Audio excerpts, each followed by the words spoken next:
Direct hairage nupa amaga nupi amaga natai chadaba maong da phare makoina haibada makoi ani yum loina pale nupa duna angang ama leire nupi dudi angang yaudri luhongba chahi phadri makoi ani yum pale haibasi loi khangnara matung unabani nupi dugi nupa dugi nupi ga Guwahati da punna thabak tawminai pharaba nupi duna kaplaga asumna hai aigi nupa du magi nupi ga mari leinare khangmadai penda duna aikoi ani unakhibani asumna natai chadaba phibam da pharaba nupa nupi animak wakhal taminara matung imung manunggi mioising kauduna sinakhre haujuk phong nupi dugi ming khangdri aduga nupa dugi leifam su khangba ngamdri maramdi ngasigi warisi asengma natte fake ni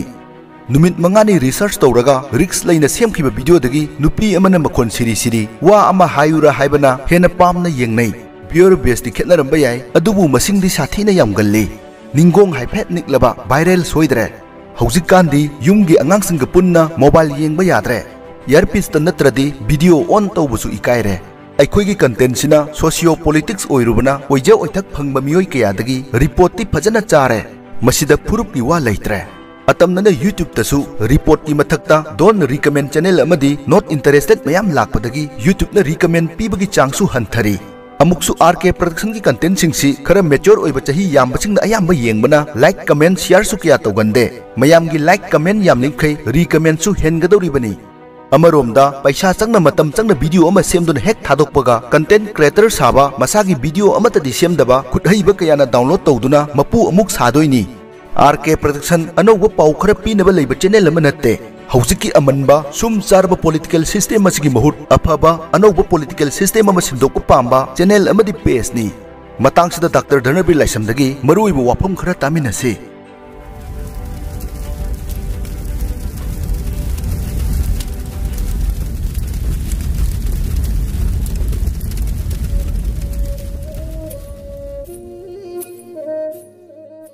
उजी कमाइन तो के मखा the मरा ले दना को मरा से mean तो उदे को सिना सरुक अमा मथक दा स्वाइना होगले ब पाइ मसा से सिना इंग्लिश ता ट्रम्प कोई साइड रूट कोई सी होगले मसा सिना अनि सुबा अदे आ मथक तो मना मसिंग तरोग लई सु पालगा हाई ग पाले से सिना अहुम सुबा उगी मसा दे याव से अहुम नि अमा मखा गी मरा अनि सुबना मसा अहुम सुबना ngसागी मसा मरें करी करी से अहुम जे मसी ख्वाइदगी मरुरी से उरा दुने उरा से मीनो उदे को उरा से मीनो उदे अदुगा मयाम न जुने उहोरी मयाम से मखा दे उरा दे नोंग तक नाम तक केम खलमोय अदु नुंगसी का कन्न सिलबद मान हाय ग लेरग मा तुद्री से होजिकी उद्र कन बन रते आ मनुंग देगी दुन फारी ने उरा दुन बा अदुमाइना खुनाय मगी साहो सिदा उरा हाइबा मयाम लेनी मसा म लेनी हदे हजिकी माइ उसावासा उनावदा लेसु पाले दुम लेनी सिना क्राउन कवि स्माइना लेबा अहुम सिदा ख्वाइदगी उरा से ख्वाइदे मरुइबा मरु से मसिने बा खोइना नाट हाइसे कल्चर हाइसे मयाम उबिरंगनी उजी पूरा कखरबा पूरा कथखरबा सागी मरा दुम जन लेबरो दिना अदुम चोंखलागा चा मानबो उमा सही खरगी मतुंदा दुम ओइरकपनेबा अन मरा हसी या मरु होइबा अदुना अया मतमदा खुनाय अमा सि मुलन गे हदी सागी मरा दुदो ने अटैक तोबा हाइबदी खुनाय दुगी चैनल लोंचा लेरमीबा मागी ट्रेडिशन अदगी मागी नाट करी सिदा हे अटैक तोबसे मसि चटनेबा अदुना हजिकी ताकबिरंबा दुमाइना पामैबगी मतमदा अखोगी करिगुंबा खुनाय म मुथत के हरदी मागी लाइक सु लेरिबा पुवारी लाने इसनबा अदगी लाने समजनबा अदगी मसी लोय महन नबय होनबीबा सिगु मजे याम तोइको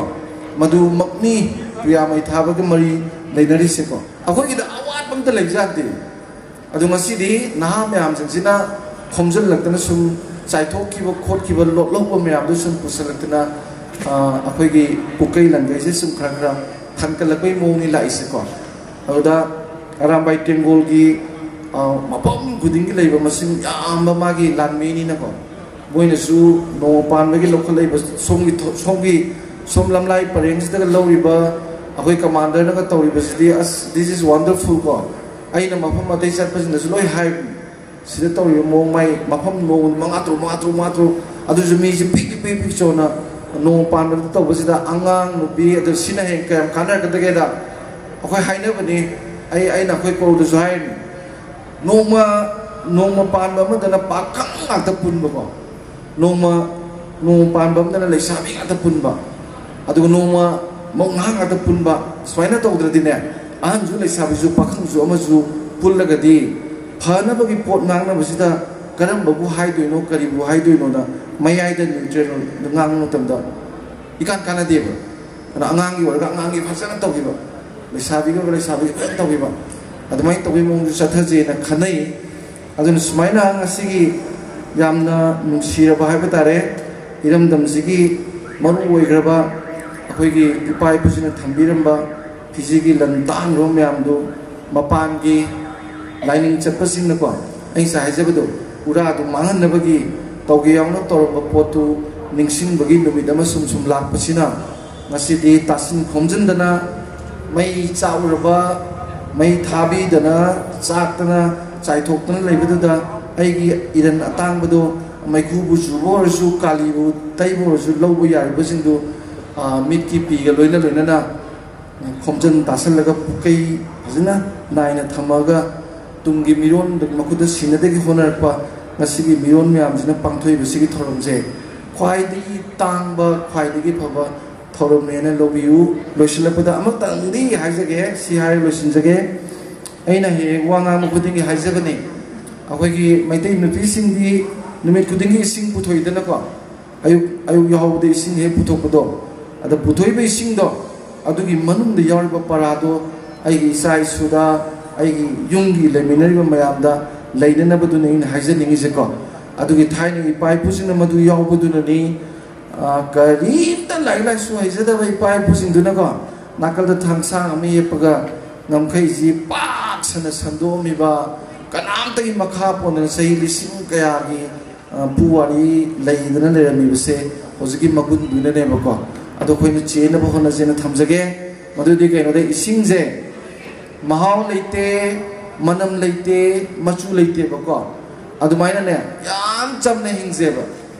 aise manam chana ba togumji mahau chene ba ne na kai pa hapse gumji ko manam chana ba tog da mahau leina ba hona bi da bako cham cham na leiba ado cham me da na sune mahau su leita ba manam su leita ba masu su leita ba singje numine trangani katang pithribi chi ko na phangidra ba hingda ba amate yaude kang tumit upan amata hingoy adumaina yam samjaga aise imung gi sumaru henzi laikai gi sumaru henzi namzarati laipak gi sumaru henze ba amida ba ani subada ising je kai do ga da matan chekate man makha loi chinde ne adumaina ai gi iroi now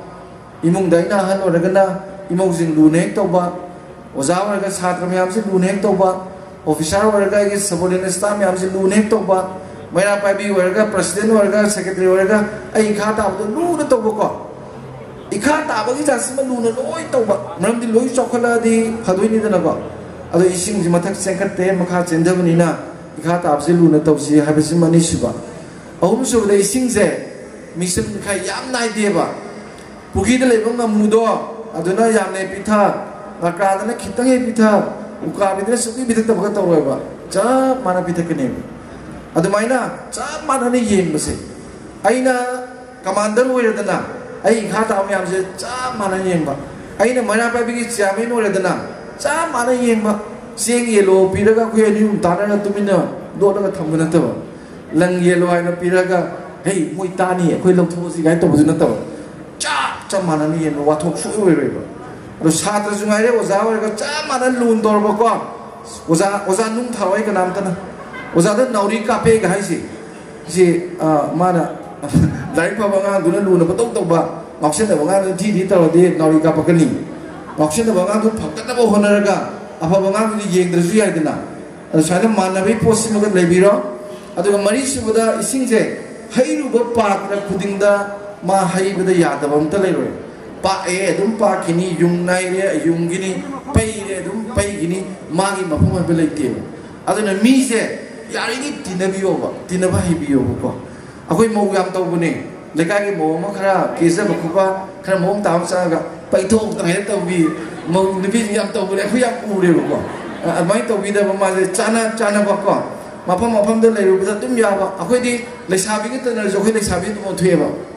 pakhang ka tena khoi pakhang tu mo thue hanu bu de kya ti da de tan na ada sahi mun kai tu sujale ba ko aduga losilak pada loi na maksi hair sunya ising mu machin tumba ising mu kan belita sing ni gisendar kuse nungjaw na tingera upar tingera loi thugai ra turien lai hoi sai de ta hai ko he da si le moi masing na tung san admai na ne ha sibai la haraga ipai to toilet change ma du na ta ba se khara kan ba akhoi je am na struggle to ka duri yam thengna ra ki duri ko adu thengnai ba mayam ji yam phagajani handaki irang sina akhoi miyam da pi ri ba para mayam sidi puchi ka odra ka di manipur di no madina sanagi nga soidin oine ba sanagi wahong hai bata le one day manipur will be golden peacock in the world ko si hai jara ka pura pura loisilakpada video sibu mityeng tabiri ba khuding makna isa gi wakhalon comment box ta thambiramu